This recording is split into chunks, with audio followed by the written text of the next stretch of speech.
Kevin, over here. Yes, sir. First of all, you looked amazing. Thank you.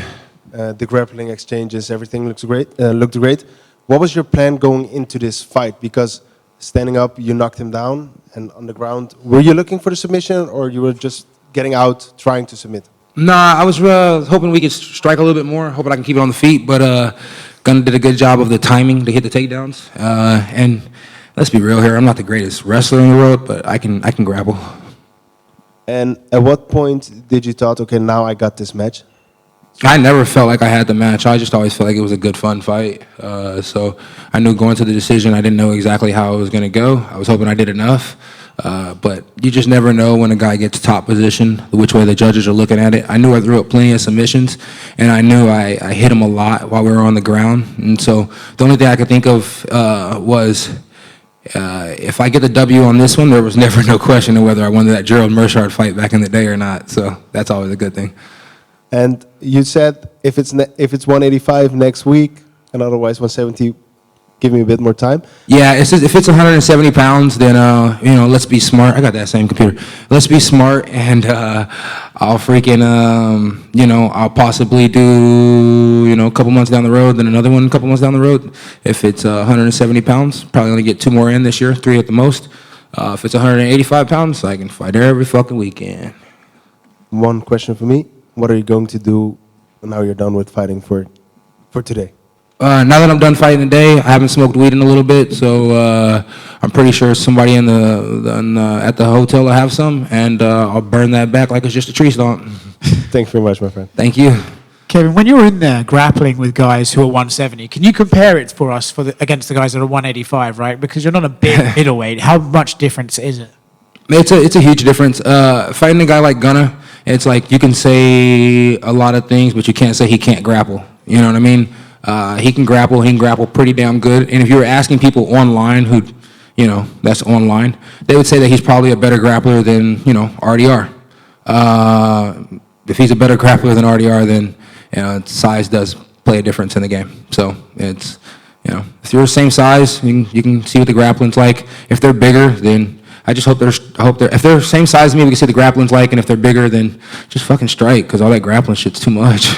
Is there ever a part of you that thinks like, right, okay, if I want to, I don't know how much you care to do this, but go up the rankings, it's like, okay, I should probably focus on 170, right? Because these guys are my size. Clearly, you can grapple with them at that weight, and you're not giving yourself a disadvantage at 185. Or do you have to think to yourself, but I need to stay active, I want to stay active? Is there ever a trade-off in your mind about which way you're going to pick and go?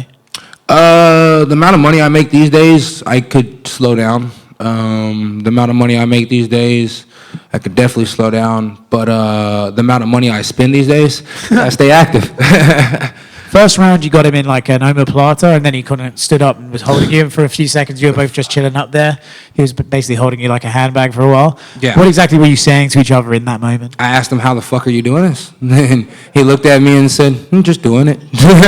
So, Gunnar's tough. I mean, dude, when you look at his dad, you see I'm not saying mean, but you see a real man, a gritty guy who, probably didn't take no shit. When you see Gunnar, you see a motherfucker who ain't gonna take no shit. Excuse my language, but it's like, definitely was in there with a guy who wasn't taking no shit today. And he could deal with anything mentally, physically, and so it's an honor to be in there with a guy like Gunnar. Nice, man. Last one for me. I mean, end of the first round, he got up and he wobbled back to his seat. Did you know you'd hurt him that bad with that right hand?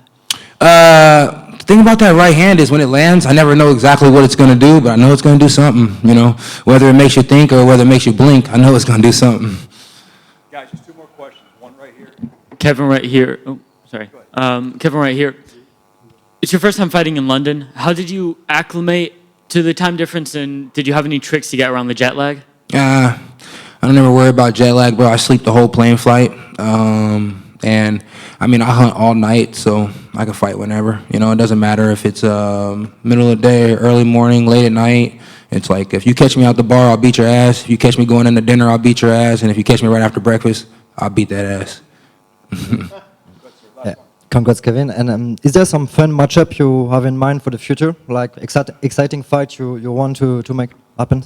No, when I'm fighting at 170 pounds, Sean Shelby's my matchmaker. When I'm fighting at 185 pounds, Mick Maynard's my matchmaker. I love them both. I look up to Mick Maynard. I've been looking up to that guy for a long time, ever since he ran Legacy back in the day. So, and Dana's the big dog, Hunter's the big dog. Whatever they say, I do. I'm a company man, and that's why I make good money. Thank you. All right, appreciate you guys.